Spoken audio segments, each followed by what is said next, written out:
Yeah, we are on now. Yeah, Kenny Mayne here with Caesar Sportsbook. And Kenny, obviously a very long career in sports broadcasting, everything from football, baseball, basketball, but now horse racing, that's always been in your blood. Yeah, That's something that you've always done, right? I started going to Long Acres up near Seattle when I was about 8, and my uncle would take me. In high school, we'd go. In college, I went to UNLV.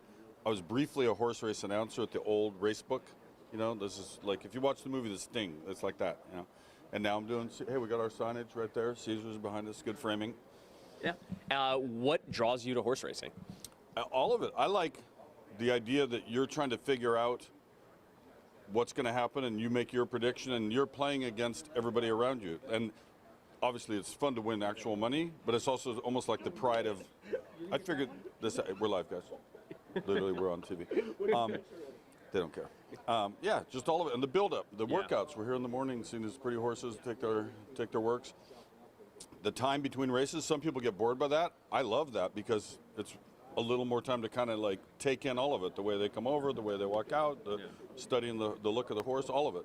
And for someone who's maybe watching this at home, they've never even put a bet either on any sport or maybe even horse racing. Got any advice for them? Guys, lock it down. Let's interview those guys. Yeah, let's get them. Any advice? Okay, they're out. Advice. Just start simple. Like with anything, right? If you're going to learn to play craps, you don't do the most exotic bet on the first play. You'd play off tackle, as John Butchercross used to say, just standard. So here, you think someone's going to show? Here's 3 horses coming to the line here in a workout.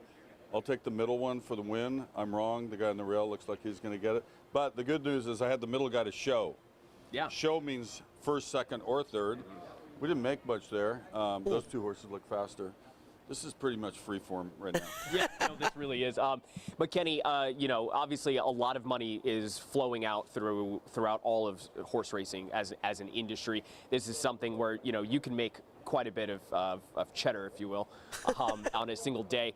What you said, it's really not about so much the money for you though, but when you are out here and you're placing money, that helps get you a little bit more invested into it, right? Well, it's true with anything. That's what, like, look at American football, right? Everybody has action, whether your grandma's in a pool with, you know, the bingo crowd or you're betting real money in Vegas or whatever the case. It's more fun to be a little bit invested, right? And so the same thing here, you try to figure it out, hopefully bet within your means, whether it's $2 for some people or $200 for somebody else, you know, relatively. But yeah, once it gets going, it's almost like the horse is part of your family. Like, you care about the horse, the name, the background, the breeding, and so then there's another race. Yeah. Whatever happens in that race, there's another race to chase. And then I know that we're still trying to figure out things here. There will be a ballot measure for sports gambling in California, but what do you think the future of sports gambling here in the U.S. is? We know that it's expanded really in the past several years. Oh, yeah. Individual states now you can pretty much lay down a bet. What do you think the future is? Well, expanding, I would say. Yeah. I mean, I think once everybody, the leagues, the teams figured out, oh, there's money in this, then everybody dropped their moral stance against it. I mean, like I said, people have been betting football since it started hundreds of years, you know, in Europe, like the bookies, if you ever go to England, every corner there's a way to bet on something. So people were already doing that now. It's almost like marijuana legalization. Yeah. They're now taxing it and making it, you know, it's more normalized, I should say. And with sports betting, it was like 5 years ago where Tony Romo wasn't allowed to show up at a fantasy football camp or something in Vegas. Maybe it was 7 years, whatever it was.